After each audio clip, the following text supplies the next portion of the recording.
Hola Nadia, buen día. Hola, bien. Eh, a ver si puedo compartir.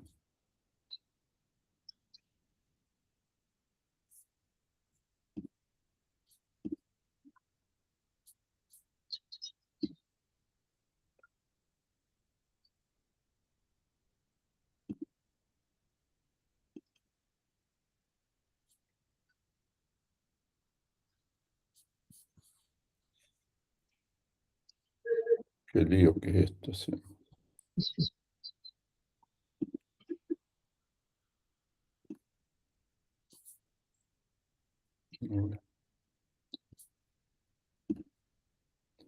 Ahí se ve.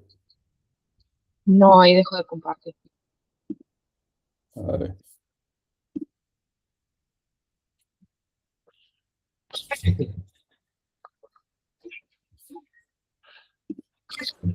Perdón.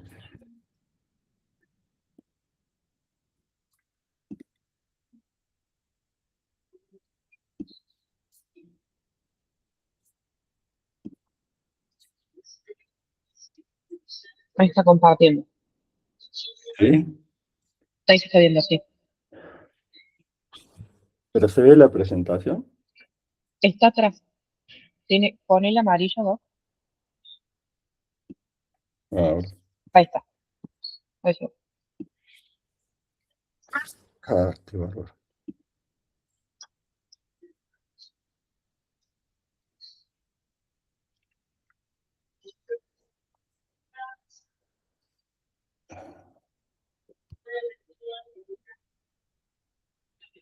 Hoy voy a mandar a los staff el pedido de las preguntas. Ah, Ah, ¿me lo ya enviaste les a mí? hablé. No, no, ahora se los voy a enviar. Pero más o menos son como 8 personas. Le pedí a Sole Castelli, a Vivi Arias, a Eddie, Diego, usted, Hugo Londero, Pablo Sarmiento. ¿A mí me lo enviaste también? Ahora se lo mando. ¿Usted podría mandar algo de congénitos, no? No sé, algo de CIA, CIB, Bueno, aorta y cosas así, me parece. pero-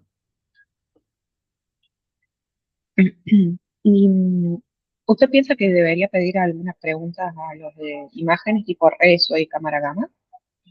¿O tomamos algo más básico? sí, podrías pedirle algunas cosas gruesas, ¿no? Gruesa, claro. Ay, que yo vengo.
¿Se ve esta otra la pantalla? Sí, doc, se ve.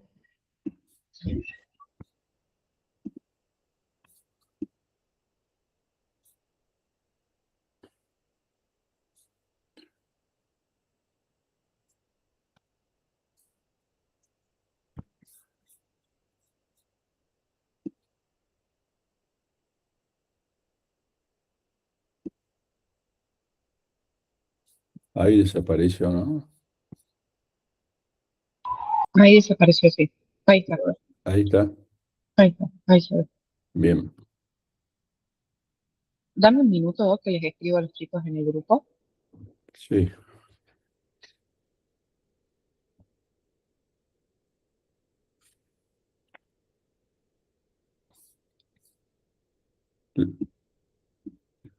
Lucía, ¿cómo andamos para econometría hoy? Bien, Doc. Bueno, cuando lleguemos ahí vemos la hora, a ver qué hace. Dale, bárbaro.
Hoy empiezan en ergometrías en el cerro, ¿no?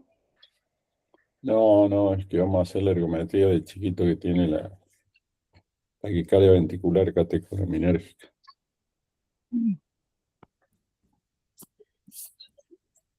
Tenemos que estar preparados para...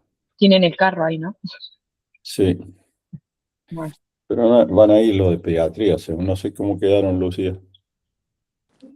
Sí, me dijeron que ellos iban a llevar, pensaban llevar el bolso rojo Ujú. y, y no sé si ellos me dijeron que iban a llevar también un DEA o algo que tenían ahí. el bolso rojo tiene un DEA. ¿El bolso El, rojo tiene el DEA? Ah, bien, sí, pensé que lo tenían aparte. sí. Em, Chequealo sí, el nuestro, ¿no? ¿No? iban a llevar algo de eso, pero sí, pero iban a ver bien, voy a coordinar. Bueno, bueno, a ver, yo hoy pongo la presentación para grabar. Ahí está. Ahí está grabando. Cuando quieras. Bueno, empezamos nomás, María. Sí, total lo Sí. voy grabando Bueno, y se van uniendo el resto. sí, va a ser medio rápido hoy, pero dentro de lo que habíamos visto la semana pasada, hay un grupo de pacientes en los cuales todavía aún existe controversias y, y dentro de eso, de los desafíos que conlleva hoy la estenosis aórtica, dentro de ellos dijimos, y que aún digo, genera controversia, son los pacientes asintomáticos con estenosis severa. La pregunta es que si tiene sentido la controversia. Fijémonos cuánto es la prevalencia de la estenosis aórtica. Y en pacientes mayores de 75 años, 12% tiene estenosis aórtica, de los cuales es severa 3,4%. Y 50% son asintomáticos y 50% sintomáticos. Pero estos asintomáticos, fíjense que tienen un 18% de mortalidad al año, ¿no? O 18% desarrollan síntomas al año, y un 67% al, a los 5 años y un 33% a los 3 años, y están de acuerdo con lo que le decía de Catherine y Otto, que el 33% de los pacientes al cabo de 3 años o había sufrido reemplazo valvular o le habían colocado un TAVI o desarrollado síntomas severos, ¿no? Entonces, ¿qué mandan las guías con los pacientes asintomáticos? Y bueno, primero nos dice que debemos, aunque sea asintomático, debemos operarlo o cortar la historia natural cuando tiene una caída de la fracción de eyección o tienen un test de esfuerzo anormal, o sea que desarrollan síntomas durante una ergometría, o tienen cirugía de otra causa, por ejemplo, un coronario, si hay que hacerle algo a las coronarias, por más que sean sintomáticos de su estenosis aórtica, hay que operar. ¿Y cuáles son las razones para tratar solo los sintomáticos? Bueno, hay un 1% solo de muerte súbita, y yo creo que es menos que esto en la esclerodegenerativa del anciano. Por lo consiguiente, me parece que no es una cosa a tener en cuenta. La mortalidad intrahospitalaria hoy de un reemplazo valvular no debería superar el 1%. Y lo que realmente se mueren los pacientes con estenosis aórtica, como ya lo dije en la clase pasada, son de accidente cerebrovascular, de infarto agudo miocardio y insuficiencia cardíaca. Hacia la amplia mayoría no se muere por su estenosis aórtica. Entonces, en la historia natural de los asintomáticos, ¿sí?, la mortalidad anual es un 3%, aún operados, vuelvo a repetir, sin síntomas. ¿De qué depende entonces que nosotros cambiemos la historia natural? Obviamente el grado de estenosis y la anatomía de la válvula, del grado de progresión de la estenosis y que desarrolla eventos o síntomas, la asociación con enfermedad coronaria y, esto que es muy importante, el modo de adaptación ventricular. O sea, que la aparición de los síntomas o eventos en la estenosis aórtica va a depender de estas 4 cosas. La pregunta que hice los otros días también, si uno está tranquilo con los pacientes asintomáticos o con su paciente asintomático. Y veamos esta curva, que es una curva anual total de mortalidad, ¿sí?, y el pico de velocidad aórtica, y vemos que aún en estenosis aórticas que son leves o moderadas, tenemos una mortalidad que no es despreciable. Y fíjense, perdón que agrande esto. ¿Se ve bien ahí? ¿Hola? Sí, se ve bien, doctor. Bueno, fíjense ustedes aquí que esta es la mortalidad en la curva a la derecha, el grado, a medida que aumenta el grado de severidad de la estenosis, obviamente, aún en asintomáticos, tiene, y a un grado leve, una incidencia de mortalidad anual.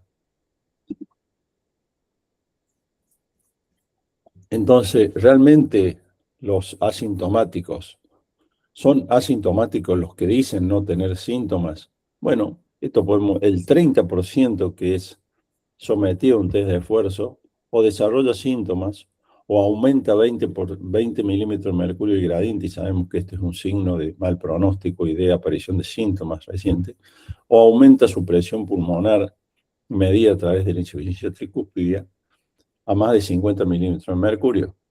O sea, estos que del 100% de los pacientes asintomáticos con estenosis aórtica significativa, si los sometemos a un test de esfuerzo, el 30% hace alguna de estas 3 cosas, que ya los pone en una situación distinta. Y fíjense cuáles aquellos pacientes que están libres de síntomas a través del tiempo, en 12 meses, los que no tienen síntomas, qué pasa, y en aquellos en los cuales el test de ejercicio tiene un síntoma limitante o alguno de estos hallazgos. Entonces, obviamente, el test de esfuerzo puede discriminar a estos pacientes. Entonces, si sabemos que los pacientes asintomáticos, hay un grupo importante, 30%, que sometido a un esfuerzo, que dicen ser asintomáticos, se transforman en sintomáticos o desarrollan signos como la presión pulmonar o aumento de gradiente significativo que están asociados a mal pronóstico o a que tenemos que cortar la historia natural. Entonces, la siguiente pregunta sería si podemos identificar predictores de mala evolución en nuestros pacientes asintomáticos y que se beneficiarían de una intervención precoz. Y sí podemos identificar. Y yo había hablado la vez pasada en la charla pasada, que el gradiente en sí o la velocidad transvalvular pico, ¿sí?, ya era un signo de pronóstico, y aquellos que pasaban de 5 metros, fíjense los que están entre 4 y 5 metros, y los que pasan de 5 metros, cuál es el índice de eventos, ¿no?, y la sobrevida. Además, también dije que la edad y aquellos mayores de 70 años tenían una evolución ante el mismo gradiente que aquellos que pasaban los 70, estaban entre los 70 y 80 años. ¿Y a qué es debido esto? Y este es en la progresión dentro de la historia natural y la progresión de la estenosis aórtica en este continuo cardiovascular, como explicaba, desde que se desarrolla el gradiente, la miofibrilla y el músculo cardíaco va cambiando y cambiando las fibras contráctiles por fibrosis, menor número de vasos, perdón, menor cantidad de vasos, mayor cantidad de fibras de colágeno, mayor fibrosis, ¿sí? Hasta que llega una etapa en la cual la fibrosis es tal que es de un grado irreversible con disfunción ventricular. Y esto lo hacen, ya vamos a ver más adelante, aún sin síntomas. Entonces, fíjense que el 50% de los pacientes sintomáticos tienen fibrosis de reemplazo en la resonancia.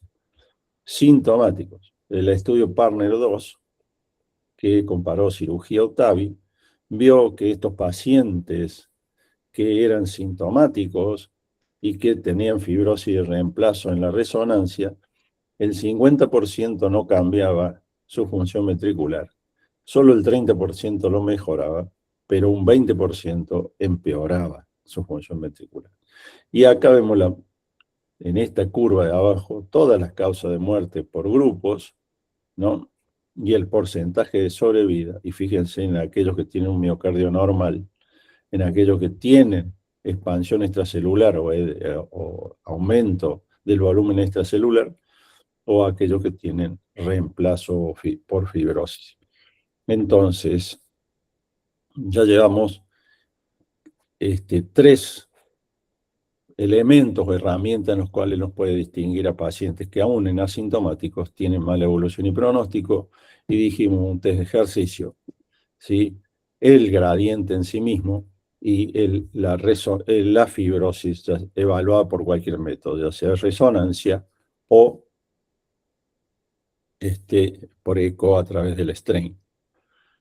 Entonces, este es un trabajo, fíjense, que evaluó la función ventricular, los grados de disfunción aún en estenosis aórticas, aún en asintomáticos, y vio que en esta curva es fundamental, es donde vemos que pacientes asintomáticos, donde tenían una fracción más de 60, en pacientes asintomáticos una fracción menos de 60, y en pacientes sintomáticos con fracción más de 60 y también con menos de 60. Y fíjense que aún en pacientes asintomáticos con una fracción de menos de 60 tenían peor evolución que aquellos aún con síntomas, pero con una fracción mayor de 60. O sea, el síntoma, que es un signo guión y que nos debe hacer cambiar la historia natural, aún pacientes que se encuentran asintomáticos, pero la fracción de eyección cae de 60, tienen peor evolución, ¿no? Asintomático. Entonces, la pregunta que nos hacemos, la fracción de eyección, ¿el límite de corte tiene que ser menos de 50 o menos de 60? Entonces, fíjense en esta curva, que son toda la causa de muerte, y comparar con la fracción de eyección, y a medida que cae la fracción de eyección, la curva de mortalidad muestra una progresión realmente prohibitiva. Entonces, en este trabajo donde Jordi comparó la fracción de eyección de pacientes entre 50 y 59, con un hazard ratio de mortalidad de 1.59 versus la fracción de eyección de menos de 60, de una fracción de eyección de 60. Obviamente la evolución fue peor en aquellos en que se encontraba entre 50 y 59. O sea, debemos ir convenciéndonos que y esto la literatura lo va a cambiar, de hecho lo está cambiando en las últimas guías, fracción de eyección que cae por debajo de 60, o sea, cerca de 60, aún en pacientes asintomáticos, de un signo de deterioro, y probablemente debamos cambiar la conducta y la historia natural. El strain, si lo asumimos como un subrogante de fibrosis, y de hecho lo es, muestra a través del myocardial work, que no es más que a la curva de strain, aplicarle la presión sistólica del paciente o la carga ventricular, ¿sí? La carga aórtica, y vemos que todos los parámetros, ya sea el trabajo constructivo, el trabajo despreciado y el propio myocardial work, se ven deteriorados precozmente, aún en pacientes asintomáticos, y entonces capaz de distinguirnos pacientes en que tienen mal pronóstico aún sin tener síntomas.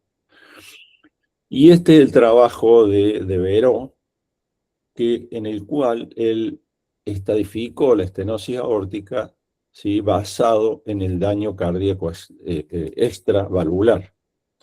Y lo clasificó en 4 grados, ya vamos a ver. Esto estaba... En concreto, el estadio 0 no había daño cardíaco secundario, estenosis aórtica en el ecocardiograma. El estadio 1, ¿sí?, había daño ventricular izquierdo con un incremento de la masa ventricular, un aumento de la relación E' más de 14 y una fracción de eyección menos de 50. El estadio 2, y esto quiero que lo remarquen, ya había algo de dilatación de la aurícula izquierda o insuficiencia, daño de la mitral, insuficiencia mitral, ¿no? Un volumen aumentado de la aurícula izquierda, la aparición, la presencia de regurgitación mitral, como dije, o fibrilación auricular. En el estadio 3 ya había, ¿no?, algo de aumento de la presión pulmonar, establecida por la insuficiencia tricuspidia, con aparición de insuficiencia tricuspidia de leve a moderada. Y el estadio 4, que acá no lo ven, era ya con insuficiencia ventricular derecha. Veamos esto un poco, que en este trabajo de Veró, en los pacientes, el 61% de los pacientes se encontraban asintomáticos, ¿no? Tenían pacientes asintomáticos, estaban en estadio de 2 o más, donde ya el daño extravalvular era muy importante. Fíjense acá, cada uno es la mortalidad, todas las causas de muerte, y las causas de muerte, las curvas de causa de muerte total y causa de muerte por causa cardíaca, y fíjense cómo se incrementa prácticamente al doble, cambiando de un estadio al otro. Entonces, si el 60% de los pacientes asintomáticos se encuentran en estadio 2 o más, y sabemos que se duplica por cada paso de estos estadios del daño extravalvular, ¿por qué no tomar una conducta en pacientes asintomáticos? Entonces, basado en lo que venimos diciendo, vamos a considerar la intervención precoz o seguimos aferrados a las guías. Y bueno, cuando no existe daño cardíaco, no estaríamos...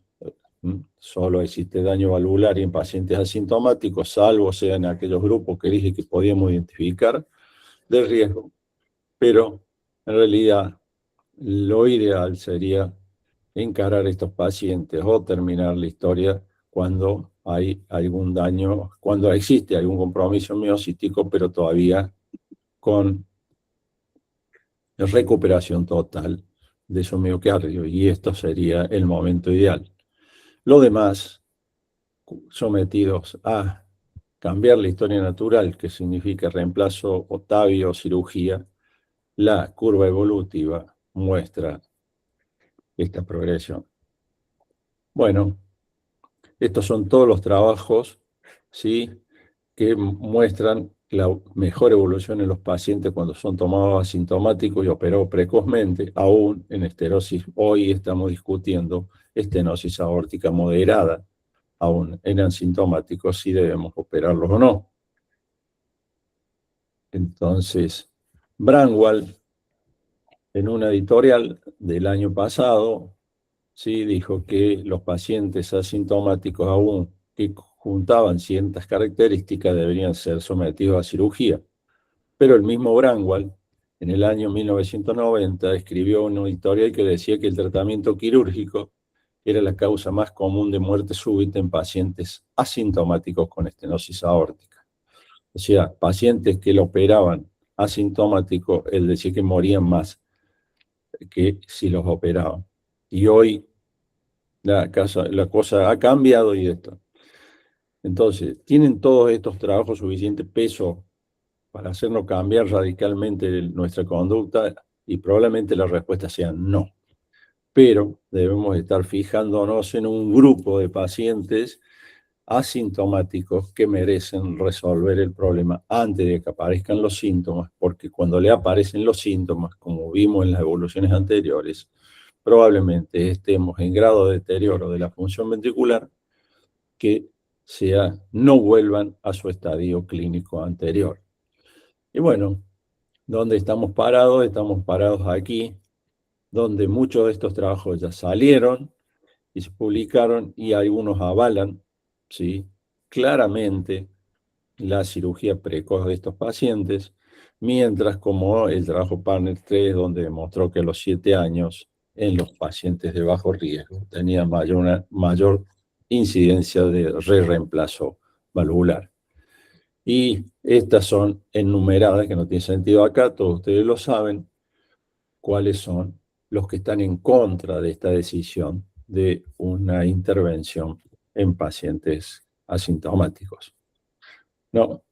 Entonces, como conclusiones podemos decir que la conducta a seguir con los pacientes con estenosis severa asintomática es un tema de motivo de controversia que creo que prontamente va a ser resuelto a favor de que la estenosis severa asintomática con algunos signos como las herramientas que tenemos, debemos decidir una conducta precoz.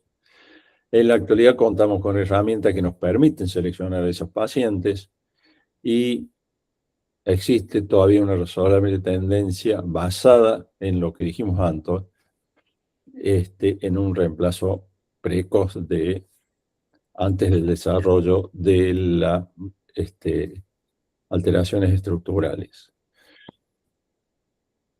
Voy a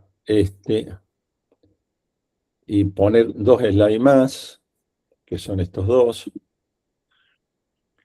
Fíjense que cuando nos preguntan sobre una estenosis aórtica, lo primero que preguntan es el área del gradiente.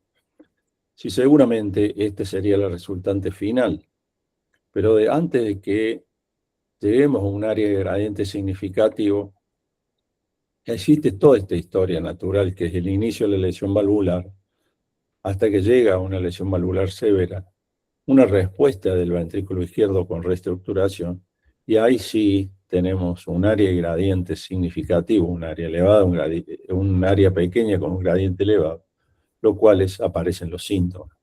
Pero hasta la aparición de los síntomas tenemos toda una historia natural que podemos nosotros estar interviniendo dentro de esta historia natural.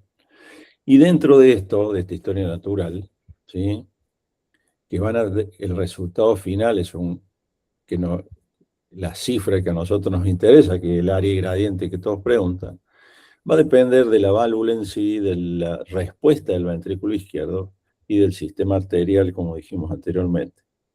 Y esta es la clasificación de Devereux que les mostraba hace un momento, que tiene que ver entonces, ¿qué dijimos? Que el 61% de los pacientes se encontraban en estadio 2 con ya daño estructural.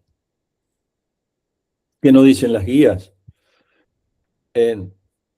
Los pacientes nos clasifican en A, en riesgo de enfermedad, aquellos que tienen estenosis aórtica, progresión de la enfermedad, y en esos pacientes asintomáticos nos manda seguimiento. Cuando el gradiente valvular medio pasa de 40 milímetros de mercurio o el área disminuye de 1 centímetro cuadrado, ¿qué nos dice? Que tenemos una estenosis aórtica severa, y si es asintomática y tiene una fracción de eyección normal, más del 50, nos manda a seguimiento.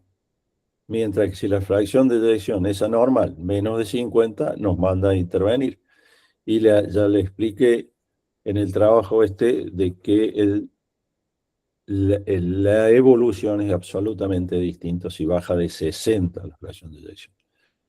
Y en la estenosis aórtica severa sintomáticas, cualquiera de los grupos, bajo gradiente con buena función, bajo gradiente con mala función, o los pacientes que con gradiente y buena función ventricular, nos manda a intervenir.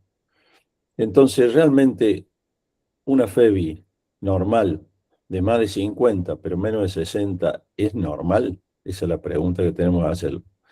Estamos decidiendo tarde, interviniendo solo en estenosis aórtica severa sintomática.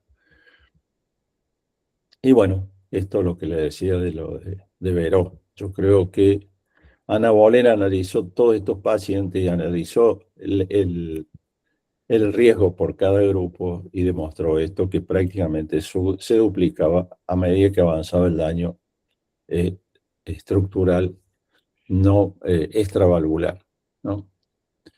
Bueno, esto es lo que pasa, más o menos lo mismo. Bueno, esto sería lo que quería completarles de las charlas. Hola, Hola. Bien. no sé Muchísimas dónde. gracias. Ahí está. Gracias, Doc. Bueno, Muchas gracias, Doc. Gracias. nos vamos a laburar. Muchas gracias, Doc.